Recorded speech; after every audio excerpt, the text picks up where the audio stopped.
Okay, let's talk about plugins.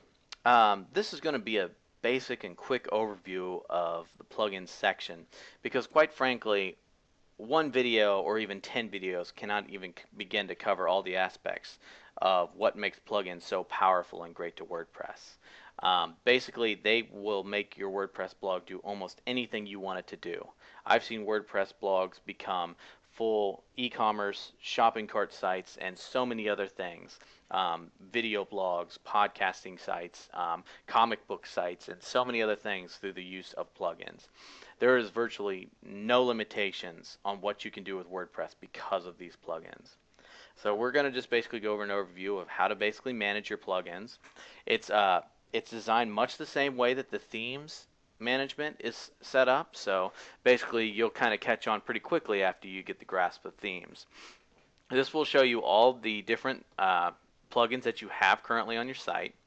If in order to activate a plugin, you simply click the activation link, and it will display as it'll be highlighted in white, and you can see under active and inactive right here which ones are currently active and running on your site and which ones are currently inactive but still available for you to activate. If you want to add a new plugin, it's much the same way that you do with themes. It gives you the ability to search the WordPress site right from your own blog, to be able to search for a new plugin and be able to add it immediately and install it for you to activate right away on your site. So it does it the exact same way that the themes does. Also, another feature available is just like the themes, is that if you purchased a plugin or got one that wasn't from WordPress, you can click on the upload, find it on your hard drive after you've browsed for it, and click install now, and it'll automatically upload, unzip, and install it onto your site for you to quickly activate. That's a pretty brief overview of the grasp of what plugins are. There's so much more stuff that you can talk about with plugins.